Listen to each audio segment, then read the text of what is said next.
everyone, welcome back to my channel. If you're new here, welcome to my channel. Today I'm going to be doing a quick little video for my incoming freshmen and even people who just had a sucky freshman year and want to rebrand and just start over for their next year in college. I'm basically going to give you guys 5 pieces of advice. Whether you go to my school, Texas State University, or not, like, it doesn't matter. These tricks can be for anyone. These are also 5 things that I feel like I haven't really seen in other videos. Like, people don't usually say these things, but I feel like in my experience they were really helpful for me, so I'm gonna relay them to you guys. If you have any questions for my incoming freshmen who watch me, let me know, like, down below, or DM me on social media or whatever. And I can also do a Q&A, but I didn't think anyone wanted that, so I didn't do a Q&A. So this is what y'all get. So if you want to know these 5 tricks, just keep on watching. Even if this criteria doesn't necessarily apply to you specifically, there's always a chance that you know someone who's about to go into college or about to transfer schools and could use this stuff just to kind of jog their memory or get them started on their first year of college. So I feel like even if this doesn't apply to you, you should still watch the video. But that's just me. Do what you want to do. Okay, so the first piece of advice, and this might sound so unnecessary, but I think that you should do it. 9 times out of 10, you're not moving into college all by yourself. Like, sometimes, or usually, like, your parents are coming with you, your siblings, whoever you know, your caretakers, your guardians, whoever. So if that's the case for you, you definitely need to risk overpacking. What that means is, like, if you are at home and you're like trying to figure out if you should bring something, but you don't know if you're gonna have room for it, or you might and you might not, but you don't want to bring it and then not need it and have to take it back, you just bring it all. Bring everything. Worst case scenario is you don't have room for it and you don't really even need it. It's better to just have it and not need it than need it and not have it. So if there's something that you're questioning, you're doubting, you're second guessing, just bring it. Just risk overpacking. I'd rather you overpack and have 10 times what you need than have 2 times less than what you need. You're kind of like starting a new chapter of your life. Like, you're away from home. You never know what you might need. Like, bring that first aid kit. Bring that broom and dust plan, that vacuum for your rug. Bring disinfectant. Like, bring anything that you may not think you need, you might need. So just bring it, okay? Just bring it. Okay, so moving on, this next piece of advice is really for my people with short attention spans who can't sit still. I don't like to say that I have ADHD because I haven't been diagnosed, but I really don't sit still long, and I can't pay attention for a long periodically time. So for me, using up 30 minutes at a time for each subject and then taking a break or switching or doing something else really helps me stay focused and get my work done in the span of one day. So let's say I have PR, psychology, and biology, and I have homework that's due around the same time for all 3 of these classes, and I'm deciding, okay, like, I'm free, I don't have anything else to do, I'm going to do my work. You have these 3 classes. You start with PR, so spend 30 minutes on that class doing your homework, researching, whatever. Once that 30 minutes is up, you need to get up, stretch, eat something, go for a walk, go hang out with some people, like, take an actual break. Then come back and spend 30 minutes on the next class. Do the same thing after the 30 minutes is over. Do what you need to do. Come back and do the 3rd class, and then keep going. Once you do each class for 30 minutes, start back over with the first one, 30 minutes, until you're done. The only time I say that you don't have to do this is when you're on a roll. So for example, if you're writing an essay for a class and you are just, like, on fire, like, you don't want to stop, then don't stop. Because once you walk away, you might lose your train of thought. You might completely forget what you were saying, and you're just down bad. So definitely keep going on your work if you're like, if you're like spitting stuff out and you're on top of it. But if it's like something that you don't want to do, you can't be bothered, you really didn't pay attention in class, you don't really have a lot of notes, if it's just something that you're dreading, then use the 30-minute method. It works for me, and it's really, I think it's mainly for people who, like, don't have long attention spans like me, but I feel like it will work for everyone, because it's like, I need a change of scenery. I can't just sit around and write and just look at the same thing for a long time. Like I have to like get out and like do something different and then come back. Also, that happens when I'm like reading for a class, doing anything. Like I just need to like move my eyes from off of that and do something else to kind of like, I don't know. And that's what I'm talking about when I say stretching and, you know, walking around a little bit. That like, I don't know what it does to your body, but it really helps. So yeah, use a 30-minute method for when you're doing homework for more than 1 or 2 classes. And I promise, well, I can't promise anything, but for me, it worked. It literally changed my life. I get my work done in 48 hours or less with this method. Okay. Okay, so the third one for me is really important. I understand like college, some people are forced to go to college. Some people don't even want to be here, but they're here because their parents really want them to, or they're scared to let their parents down, or, you know, there's a lot of reasons why you may not think you belong in college. But for the time that you're here, you do need to go ahead and make the best of it, in my opinion. So here's one thing that I feel like everyone should do, probably every day, but whenever you get a chance, you need to do this. Taking time to give yourself positive affirmations. Not only yourself, just remind yourself how blessed you are. Like, I understand, like, yes, college will really beat your butt. Like, it sucks sometimes. Like, you really just, you know what I mean? Like, you don't have any family. Like, you're bored sometimes. You're doing too much sometimes. You have too much work. Your professors get on your nerves. Like, there's so many, like, I promise you, college, as fun as it looks on the outside and as fun as it seems and as fun as it may be sometimes, it has its downsides, you know what I mean? Especially like if you get homesick easily, especially if you're moving really far away from your home. There's a lot of reasons why like you might want to like drop out or give up or whatever, especially with these due dates and these assignments. But if you just remind yourself that, you know, there's people who want to go to college more than anything in the world and they can't. There's people who like literally wake up every day and Google like college lectures on YouTube because that's the only way that they can get an education. Like you just never know like who's suffering and who's going through it and who wants to be in your shoes. As tough as it can be sometimes, there's people who really do aspire and just crave to be where you are in the position that you are. So when you want to give up, when you don't want to do your homework, when you don't want to even go to class, when you don't even want to get out of the bed, remind yourself that you're blessed, you're lucky, you're alive, which means God chose you, and you need to be getting an education. If not for yourself, do it for the people who can't. Not saying that you need to be a teacher or like, you know, pay it forward in a professional kind of way, but you definitely should remind yourself like, you know, you never know. Like, I hope I'm making sense. I'm kind of rushing to this video because I'm hungry. This was supposed to be a mukbang, but I already ate because I was hungry earlier and now I'm hungry again, so I'm trying to hurry up. But definitely remind yourself that you're blessed, like you're lucky. Well, I don't really do the luck thing, but you know what I mean. Like you're blessed, like you're blessed. Like just know that you're blessed. Plenty of people who want to be where you are. Even if it's only whenever you're feeling like just down, like you just can't do it, they should be like your go-to. Like, because when you tell yourself things, you start to believe it. Just like when other people tell you stuff, you start to believe it. So when you tell yourself these things all the time, you won't even have to like take time to really sit there. You can be walking to class mad as I don't know what and just be like, I'm blessed, I'm lucky, okay. You know what I mean? And that's not gonna work every time. I'm not gonna lie. Sometimes you just don't want to hear it. Like, I understand. But try to do it as much as you possibly can, because I promise you it can make a difference. If it doesn't work for you or you don't think it's your thing, when a friend of yours is having a day or having a week or maybe even a month or going just through a phase where it's just not for them, you can tell them, like, remember, like, you're lucky, you're blessed, like, we're here for a reason. And those things can really help somebody. They can change somebody's entire mindset, at least temporarily. So just keep that in mind whenever you are, you know, going through it, because I know I do.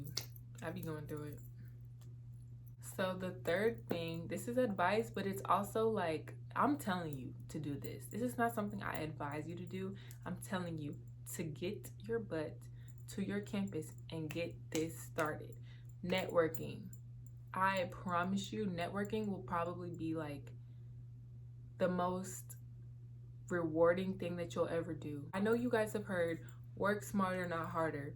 And in college, it's not about what you know, it's about who you know. And that's so true. Like, yes, knowledge is power. You need to get your education, but it's okay to not know everything. Who you know can be 10 times more helpful in a certain situation than what you know in some cases. And here's the thing, when you network, it's not necessarily like, okay, putting on a suit and tie, going to a career fair or going to like a job fair or anything and actually saying, hi, my name is, like, you don't have to do that every single time. I've networked, literally, I networked with a guy that I like, used to like, or we used to like each other. I've networked with friends. I think I said this in my last video or one of my videos, but you never know who's doing what. People right next to you could be starting a business. People on the other side of you could be planning and developing an app that's going to change people's lives. Like, you just never know. So be nice. That's the first thing. You need to be nice to people because you never know when you might need them later in life. You can bully somebody and then 10 years later you're working for them, and then dang, you outside because you need that job. You need the paycheck. So you gotta suffer. You never know who's doing what next to you. So you may network and not even know that you networked until months later into the friendship, when you realize that your friend has like a business that's like super good and it's booming, and you know it's recruiting a lot of traffic, and you just never know. Okay, y'all know I want to be an event planner, so I have people who I can call for like music. I have people who I can call for decorations. I have people who I can call for everything. When push comes to shove and I need these people, I bet you they'll be like, okay, I got you, girl. And since you were there for me that one time, I'll give it to you for 70.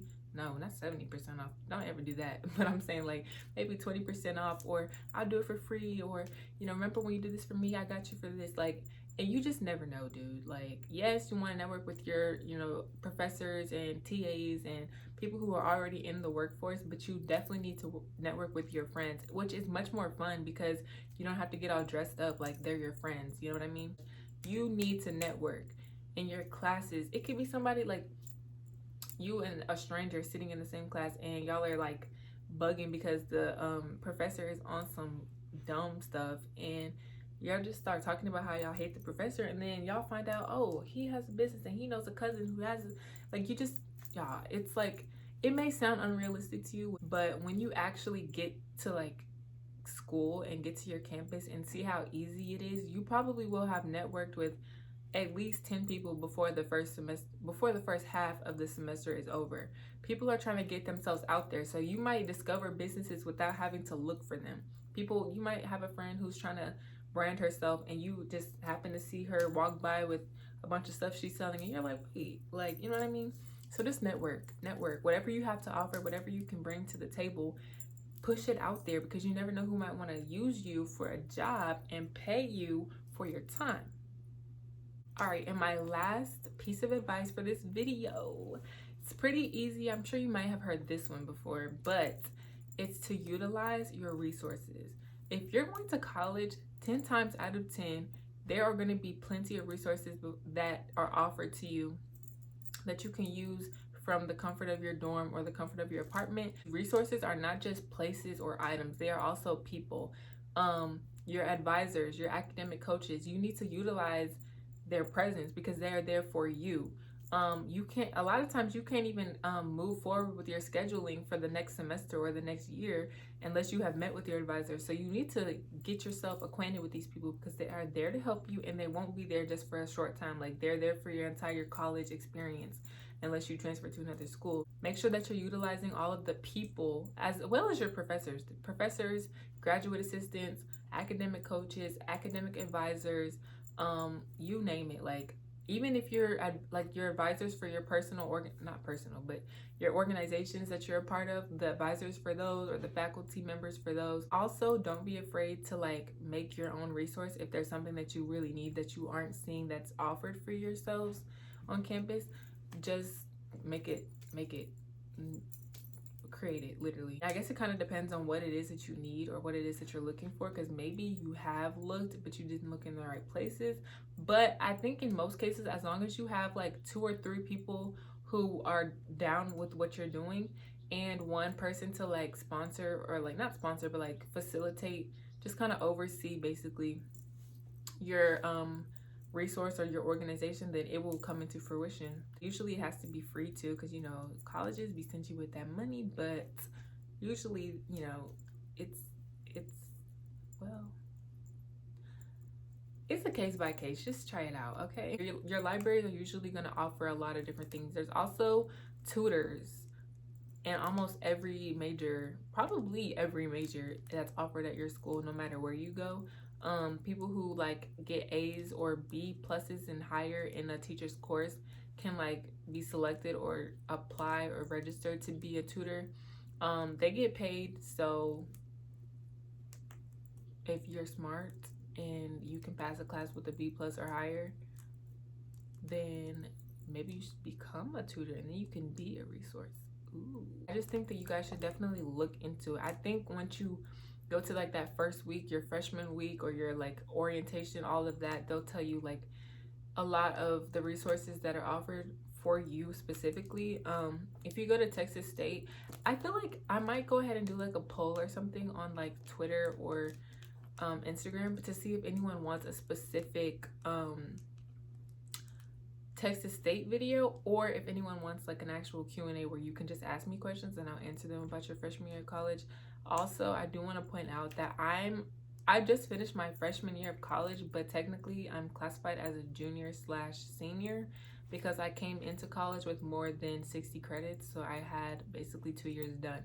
So it was my first year. I experienced a lot of the freshman things. I just didn't experience a lot of the freshman classes, but I know what the difference is between like a big lecture hall and like a smaller, more intimate course. But other than that, I feel like my year was the same because I still lived in a dorm. I still, you know, took the shuttle and walked to my classes. Like, you know, it's not that serious. But if you have questions about coming into college with credits, especially if you go to Texas State, hit me up because I'll take you under my wing. Like, I will mentor you. Ooh, I want to adopt a freshman. So if you're going to Texas State and you are Texas State 24, get at me because I want to adopt a freshman. So, okay. So that about wraps up my video. I want to thank you guys so much for watching. Thank you guys for supporting me, subscribing, liking, sharing, all of that good stuff. I feel like you guys can probably tell, like, I kind of came out of my shell. Like, I'm really not nervous anymore. I be in this camera like, what's good? No, I'm just kidding. So, like always, be sure to like, comment, subscribe, share. Turn on your post notifications so that you can get notified whenever I post a video. Comment who you want me to collab with. Comment videos that you want me to see. Thank you guys for actually requesting things. I know y'all I don't know if y'all be shy because people love